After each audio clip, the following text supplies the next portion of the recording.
साथ ही इस वीडियो को ज़्यादा से ज़्यादा लाइक करें, कमेंट करें, शेयर करें और चैनल को सब्सक्राइब करना ना भूलें। आप सभी एक बार मिलकर मेरे साथ पवित्र गायत्री मंत्र का पाठ करें। ओम भूर्भुवः स्वः तत्सवितुर्वरेण्यं भर्गो देवस्य धीमहि धियो यो नः प्रचोदयात्।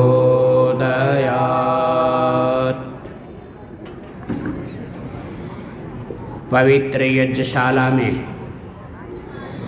बैठे हुए समस्त आर्यभद्र पुरुषों, श्रद्धेय पूजा मातृशक्ति और इसके साथ साथ हमारी सार्वदेशिक सभा के प्रधान पूज्य स्वामी आर्यवेश जी, मान्य श्री स्वामी आदित्यवेश जी, और अभी अभी आप सबको प्रेरित कर रहे थे, उत्साहित कर रहे थे वैदिक विद्वान आदरणीय श्री वेद प्रकाश जी श्रोत्रिय और सभी यहाँ विद्वान जो उपस्थित हैं उन सबको सम्मानित करते हुए और इसके साथ साथ में इस पवित्र कार्यक्रम के आयोजक, संयोजक, प्रेरक, आप कुछ भी कह सकते हैं, सर्वात्मना समर्पित इस कार्यक्रम की आत्मा हमारे श्रद्धेय बाबू श्री आनंद कुमार जी आर्य।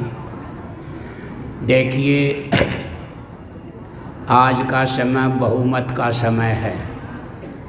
जिस समय प्रिय अरुण जी संयोजन कर रहे हैं, इन्होंने मेरे से जिस समय कहा कि आपको कुछ बोलना है तो मेरा कुछ मन ये बना कि मैं शादीन यजमानों के लिए कहूँ, इन श्रोताओं के लिए कहूँ, पर अब वो मेरा मन बदल गया है, क्योंकि मैंने देखा कि यजमानों की संख्या और इन वृद्ध व्यक्तियों की संख्या तो बिल्कुल नगण्य सी है, कम है, परंतु मेरे सामने भारत का भविष्य बैठा हुआ है। ये नौजवान और ये युवती बेटियां बैठी हुई, तो यही आया मन में। एक हमारे गुरुकुल में एक शास्त्री जी रहा करते थे, बहुत अच्छे विद्वान थे, श्रद्धेय वेद प्रकाश श्रोत्री जी जानते हैं, पंडित तेजपाल जी शास्त्री। तो एक बार मैंने उनसे कहा कि शास्त्री जी भोजन हो गया? तो कहने लगे कि हाँ भोजन तो हो गया। तो मैंने कहा दूध भी आ गया आपका कि नहीं? बोले आचार्य जी दूध आ गया या नहीं आ गया इसकी क्या चिंता करते हो, आएगा तब आ जाएगा, नहीं आएगा नहीं आएगा। और फिर कहते हैं कि बूढ़े का खाया और गड्ढे में डाला बराबर है। ये तेजपाल जी शास्त्री की टिप्पणी है, जो उसकी 80 साल के लगभग उम्र होगी। ब्रह्मचारियों को पिलाओ खिलाओ तो बुरा न माने वृद्ध व्यक्ति, कहने में अंतर हो सकता है, पर मेरे कहते हैं वक्ता के भाव को समझने की कोशिश करना। कोई भी चीज़ बंटती है, मैं गुरुकुल चलाता हूँ, कोई भी चीज़ आती है, फल आते, मिठाई आती है, कोई और सामान देते, पहले मैं छोटे बच्चों को और इन नवयुवकों को देता हूँ, और फिर बचता है तो फिर हम सब बांट के खाते बड़े बड़े। परंतु ऐसा नहीं करता है कि पहले बड़ों को दे दिया जाए, इनको पीछे रख दिया जाए। क्यों? ये भविष्य है। आज इनको हम खिलाएंगे तो आज का खिलाया हुआ 80, 90, 100 साल तक ये काम आएगा देश के। और आप पर हम जो खाएंगे तो अब आप कितने जी जाएंगे? मैं 75 साल का हूँ और आप भी 75, 80 के और इस आयु में हैं, इस 50 ऊपर जो अभी, तो कल्पना करो आज के इस संदर्भ में कौन कितना जिएगा आगे। तो वो काम कभी मत करो। अभी जोड़ और घटा की चर्चा श्रद्धेय शास्त्री जी कर रहे थे, तो हमें बनिया बनना पड़ता है और हमें इस तरीके से अपनी संपदा को रखना पड़ता है कि जिससे कि पीढ़ी दर पीढ़ी आगे तक ठीक ठाक हमारा घर परिवार और समाज हमारा चलता रहे। तो ये सब बातें जहाँ वहाँ हैं गणित के हिसाब में, तो यहाँ छात्रों के लिए भी है। ये प्रिय छात्र, देखो प्रिय छात्रों, मैं आपसे एक बात कहूँगा। पहले मैं पूछ रहा हूँ आपसे कि आप में से ऐसे कौन हैं जो बड़े बनना चाहते हैं? जो बड़ा बनना चाहते हैं। जब हम छोटे छोटे थे, गांव देहात में थे, घर में थे, तो हमें तो उस समय महात्मा गांधी पढ़ाया जाता था। कहते महात्मा गांधी कौन बनेंगे, तो हम दोनों हाथ खड़े कर लेते थे। फिर जवाहरलाल नेहरू प्रधानमंत्री बनेंगे, जवाहरलाल कौन बनेगा कि हम भी हाथ खड़े कर लेते थे। फिर बाद में धीरे धीरे थोड़े आगे और बड़े का चंद्रशेखर, भगत सिंह, राम प्रसाद बिस्मिल, ये कौन बनेगा, तो हाथ खड़े करते थे। तो एक उम्र, एक उत्साह होता है। परंतु कोई 90 साल का बूढ़ा व्यक्ति कहेगा कि मैं चंद्रशेखर बनूंगा, मैं राम प्रसाद बिस्मिल बनूंगा, या मैं कोई और क्रांतिकारी बनूंगा, कोई नहीं कहता। कहने की ताकत ही नहीं है, उत्साह नहीं है। और आप कह सकते हो, जो आपकी ये जो उम्र है इस समय प्रिय छात्रों, आपकी उम्र ये ऐसी उम्र है कि इसमें आप अच्छे से अच्छा बन सकते हो। और इसी उम्र में यदि ध्यान नहीं दिया, सत्संग नहीं किया, इन वृद्ध व्यक्तियों का आशीर्वाद नहीं लिया, तो खराब से खराब बन सकते हो। आप देखो समाज में क्या हो रहा है। कोई भी यदि आज आतंकी है, तो आपने कहीं नहीं पढ़ा हुआ अखबार में कि इस आतंक करने वाले व्यक्ति ने, आतंकी की आयु 90 साल की है, 80 साल की है, 70 की है, 50 की है, 40। सब गड़बड़ करने वाले, आग लगाने वाले आतंकियों की आयु 40 साल से नीचे है। और जिसने अच्छा काम किया, प्रगति की है, तो उनकी आयु भी यही है 40 साल तक। उसके बाद तो वो जो कमाया किया है वो चलता रहता है। तो आपकी जो आयु है 17 से 27 साल तक की ये आयु, ये आपको देवत्व की ओर ले जाने वाली आयु है, आपके पुरुषार्थ के द्वारा। यदि आप पुरुषार्थ करें, आप थोड़ा ध्यान दें, थोड़ी करवट बदल लें, बस तो आप देव बढ़ सकते हो, ऋषि बढ़ सकते हो, महात्मा बढ़ सकते हो, बड़े से बड़ा नेता, विद्वान और सब कुछ बन सकते हो इस आयु में। केवल लक्ष्य बनाने की ज़रूरत है। पर यदि जो छात्र लक्ष्य नहीं चुनता, अपना उद्देश्य नहीं बनाता, तो कुछ नहीं बनेगा। आपकी गाड़ी चलेगी अकबरपुर से, दिल्ली के लिए जा रही है। उस गाड़ी का एक उद्देश्य, लक्ष्य कि मैंने इतने घंटे में, इतने मिनट पर दिल्ली पहुंचना है, लक्ष्य है, टाइम है उसका, तो वो लक्ष्य टाइम निश्चित होने से वो पहुंच जाती है। और यदि गाड़ी का उद्देश्य ही नहीं हो कि चल रही है, जब चलेगी चल जाएगी, जब पहुंच जाएगी, तो वो 12 घंटे की बजाय वो 13 घंटे, 14 घंटे, 2 दिन और 3 दिन भी ले सकती है। एक बार मैं हरिद्वार से बैठा और दिल्ली आना था ट्रेन में। वो निरुद्देश्य गाड़ी थी।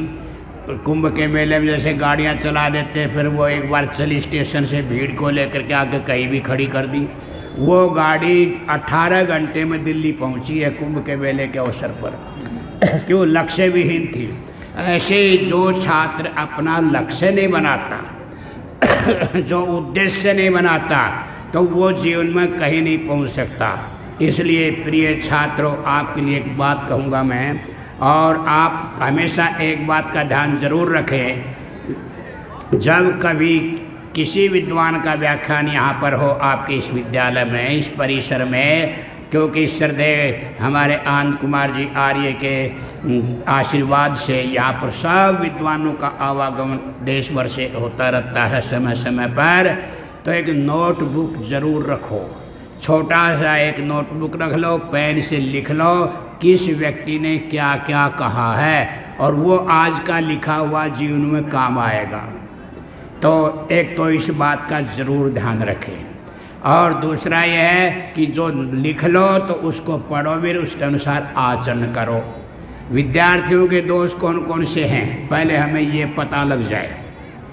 आलस्यम मद मोह उच्चय, चापल्यम गोष्ठीरेव च, स्तब्धता चाभिमानित्वम तथा त्यागित्वमेव च। 7 दोष विद्यार्थी के अंदर होते हैं, और इन 7 दोषों को जो निकाल देता है उसको कहते हैं युवक। युवक शब्द की सिद्धि करते हुए वैयाकरण लोग कहते हैं यू मिश्रणा मिश्रणयो धातु से युवक शब्द बनता है, अर्थात अच्छाइयों को तो अपने अंदर मिश्रित कर लेता है और उस बुराइयों को समझ करके बुराइयों को निकाल देता है। तो आपका विद्यार्थी काल तभी सफल है कि अपने जीवन में से चुन चुन करके एक एक बुराई को निकालते चले जाओ, कमज़ोरी को छोड़ते चले जाओ और एक एक अच्छाई को अपने जीवन में ग्रहण करते चले जाओ, तो आप युवक बन जाएंगे। और यदि आपने ऐसा नहीं किया तो फिर आप कुछ भी नहीं बन पाएंगे।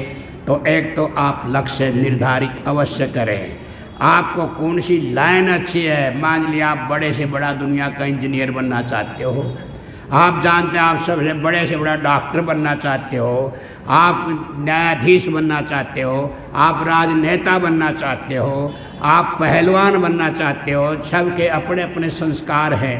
तो उस लक्ष्य को प्राप्त करने के लिए मनु कहता है कि अभिवादनशीलस्य नित्यं वृद्धोपसेविनः चत्वारि तस्य वर्धन्त आयु विद्या यशो बलम। कहते कि जो अपने बड़े बूढ़ों के सामने जा कर के नम्रता पूर्वक उनके पांव छूता है, उनका आशीर्वाद लेता है। और ये भी ध्यान रखना, आशीर्वाद लेते समय केवल यहीं तक नहीं कि आपने पूजा माता जी का पाँव छू लिया, पिताजी के छू लिए, दादाजी घर में बैठे उनका छू लिया, और विद्यालय में आए तो अपने आचार्य का, अपने गुरुजी का, अपने अध्यापक के पाँव छू लिए। नहीं, आपके अगल बगल पड़ोस में, गांव में, इलाके में आपको पता है ये व्यक्ति गुणी है, ये व्यक्ति मेरे पिता की उम्र का, ये व्यक्ति मेरे दादा की उम्र का, ये व्यक्ति ऐसा है और हमें इससे कुछ सीखना चाहिए, तो उसको भी आदर सहित सम्मान से उसको भी अभिवादन करो। तो ये आपका जब व्यवहार बनेगा तो सब लोग आपको आशीर्वाद देंगे और आशीर्वाद फलीभूत होता है। ये बात मैं नहीं कहता, मनु कहता है कि जो अभिवादनशील वाले, जिनका स्वभाव बन जाता है बड़ों का आदर करने का, जिनका स्वभाव बन जाता है जीवन में गुणों को धारण करने का, तो उसको भरपूर आशीर्वाद जो देते बड़े बूढ़े वो उसके ऊपर फलीभूत होता है। मैंने आशीर्वाद दे दिया और आपने लेना ही नहीं चाहा, मैंने आशीर्वाद दे दिया, किसी और बड़े व्यक्ति ने आपको कह दिया कि जीवो, फलो, फूलो, पढ़ो, योग्य बनो, ये करो, विद्वान बनो, बलवान बनो, केवल उसके कहने मात्र से आपके ऊपर आशीर्वाद फलीभूत नहीं होगा। कब होगा? जब आप स्वयं प्रयत्नशील होगे और अपने आलस्य को, अपने प्रमाद को, अपने अनावश्यक जो आपकी जो इच्छाएं उनको ख़त्म करने के लिए जब यत्न करोगे तो वो सब आशीर्वाद फलीभूत होगा। तो मैंने जैसे कहा था कि ये उम्र ऐसी है कि इस उम्र में जो बनना चाहो, देखो 17 साल की आयु में एक बीमारी लगती है नौजवानों के अंदर, चढ़ती उम्र में वो स्वाभाविक आ जाती वो बीमारी। तो उस बीमारी को काटने के लिए, उस बीमारी को कम करने के लिए आपको अहर्निश यत्न करना चाहिए। क्या करोगे? प्राणायाम करो, व्यायाम करो, प्रातःकाल उठो।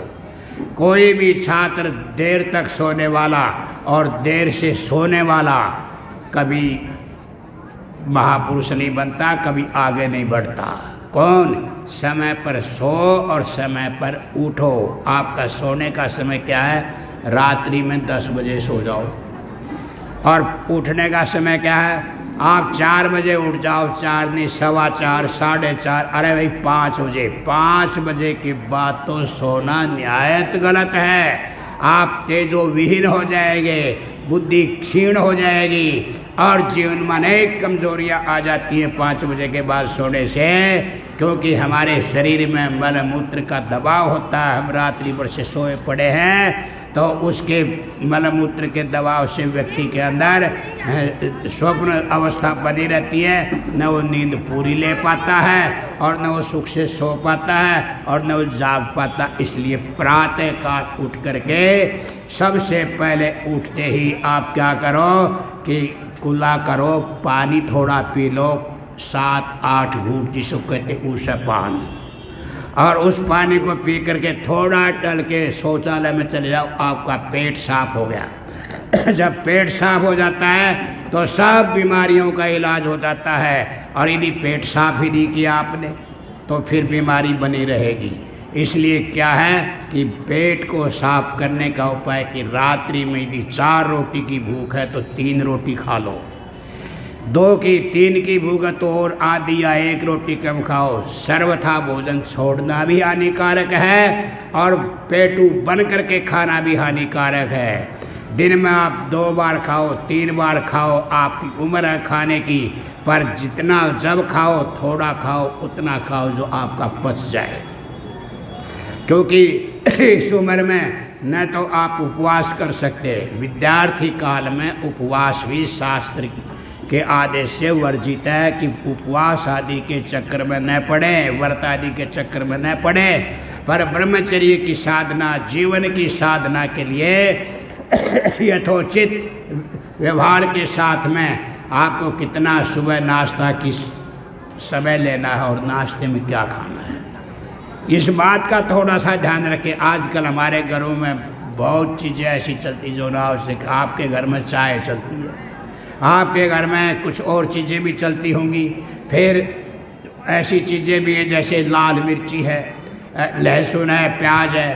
तो प्रिय छात्रों, आपके माता पिता बड़े बूढ़े खाते हैं, वो खा रहे, खाने दो, पर अपने लिए एक नियम बना लो कि मैंने लाल मिर्च नहीं खानी, मैंने लहसुन नहीं खाना, प्याज नहीं खाना, और मैंने उतना ही भोजन करना जितना मैं पचा सकता हूँ। और इसके साथ साथ प्रातःकाल व्यायाम जरूर करो, आसन जरूर करो। जितने आसन आप जानते हो, आपको आते हैं, यहाँ पुस्तकों की दुकान आई होगी कोई, या जाते रहते होंगे बड़े शहर में, आर्य समाजों में योगासनों की पुस्तक लो। आपको पता है कि आजकल तो गली गली में योग करवाने वाले बहुत घूम रहे हैं, तो ठीक है, उनसे भी कोई बात अच्छी सीखी जा सकती है। तो कहने का अभिप्राय है कि इस उम्र में, इस अवस्था में योगाभ्यास, प्राणायाम, व्यायाम, दौड़ धूप करना, दंड बैठक लगाना आपके जीवन के निर्माण के लिए सर्वोत्तम उपाय है। और अच्छी पुस्तकें पढ़ो और अच्छी पुस्तकों के साथ साथ में ये जो टेलीफोन है, इसमें जो भी इस ढंग के अनावश्यक चित्र और फोटो आते हैं, उनको बिल्कुल दरकिनार कर दो, उनको मत देखो। आप वही चीज़ दो अपने मतलब से। क्या घर से फोन आया, माँ का, भाई का, पिताजी का, किसी का, बहन का आया, हेलो की उत्तर दे दिया, बात खत्म। किसी और का आया, ठीक है। वैसे तो ये दूरभाष आपकी पढ़ाई में बहुत बाधक है। यदि इसको न रख सको तो बहुत अच्छी बात है। दूरभाष से जितने बच करके रहोगे, टेलीफोन से जितने बच करके रहोगे, आधुनिकता से, सीधा है आपके विद्यालय की ड्रेस जो आपके लिए निश्चित है उसको पहन करके आओ। आपके विद्यालय का जो टाइम, उस टाइम के ऊपर आओ। ऐसा मत करो जैसे कल नाटिका दिखाई जा रही थी, क्या मेरे पेट में ऐसा ऐसा हो रहा है, वैसा वैसा हो रहा है। ये ऐसा ऐसा और वैसा वैसा कब होता है? जो व्यक्ति नियमों का पालन नहीं करता, जो व्यक्ति ब्रह्मचर्य की साधना नहीं करता, जो व्यक्ति माता पिता के अनुशासन में नहीं रहता, जो अपने गुरुजनों के कहे अनुसार पाठ को याद नहीं करता, तो फिर उनके तो फिर क्या है, फिर ऐसा ऐसा ही होगा, वैसा वैसा ही होगा। और ये बीमारी केवल यहाँ नहीं, सब जगह इस उम्र में आ जाती है। ऐसा असर वैसा वैसा। मैं गुरुकुल चलाता हूँ, आप सोचते हो कि सारे देवता हैं वहाँ पर भी तो आपकी बीच से ही निकले हुए आते हैं। वहाँ भी ऐसा ऐसा और वैसा वैसा करने वाले मिल जाते हैं हमें, पर हम एक ही काम करते हैं कि चलो तुम्हारे ऐसा ऐसा हो रहा है ना, हाँ जी, वैसा वैसा हो रहा है कि हाँ जी, तो ऐसा करो, अब तुम सो जाओ, पर भोजन नहीं करना। भोजन बंद कर देते, भंडारी को कह देते भोजन नहीं देना है देवदत्त को, कि उसको ऐसा ऐसा हो रहा, वैसा वैसा हो रहा। तो ज़्यादा से ज़्यादा एक समय का भोजन, अगले समय वो ऐसा वैसा रोग बिना डॉक्टर को दिखाए भाग जाता है। तो प्रिय छात्रों, ये रोग जो है हमारे प्रमाद का है, हमारे आलस्य का है। जब तक तुम आलस्य को नहीं छोड़ोगे, प्रमाद को नहीं छोड़ोगे, तब तक आगे नहीं बढ़ सकोगे। और अगली बात कहेगी चापलम, बातें कम करो, गोष्ठियाँ कम करो। 3-3, 4-4 बैठ करके जो गप्पे मारते हैं वो गप्पे मारना बंद कर दो। अपितु क्या करो, आगम, स्वाध्याय, प्रवचन और व्यवहार, इन 4 चीज़ों को अपना लो। गुरुजी जब पढ़ाएं तो ध्यान से पढ़ो, सुनो, लिखो। तो वो आपका क्या है, ध्यान से पढ़ना, वो आगम काल है। और उसके बाद फिर जब पाठ खत्म हो जाता अलग से बैठ जाओ, तो उसको बैठ के चिंतन करोगे, विचार करोगे, याद करोगे, वो आपका स्वाध्याय है। और इसके साथ प्रवचन काल आता है। वो प्रवचन क्या चीज़ है, प्रवचन यही कि जो आपने पढ़ा है, जो आपने विचार किया, श्रवण किया, अपने साथी को पढ़ा दो। आप साथी बनाओ, किस काम के लिए, पढ़ने के लिए और पढ़ाने के लिए। गप्पे मारने के लिए साथी मत बनाओ। और जो आपने पढ़ा कि जैसे सत्य का पालन करना चाहिए, ब्रह्मचर्य की साधना करनी चाहिए, व्यायाम करना चाहिए, और जो भी गुण है वो धारण करने चाहिए, तो बस उसको व्यवहारिक रूप दे दो, तो आपका जीवन सफल है। बस ये चलते चलते बातें मैंने कह दी, कुछ जैसा मन में आया, तो परमात्मा आपको सफल करे और आप इसी प्रकार से आगे बढ़ते रहें। ओम शम। आप अंग्रेजी दवाओं से परेशान हैं या फिर रोगों से परेशान होकर संसार से उठ जाना चाहते हैं? उठ जाने से पहले नाड़ी वैद्य क्या क्लब पर आइए और अपने सभी रोगों का आयुर्वेद में सही समाधान पाइए। साथियों, इस वीडियो को ज़्यादा से ज़्यादा लाइक करें, कमेंट करें, शेयर करें और चैनल को सब्सक्राइब करना ना भूलें।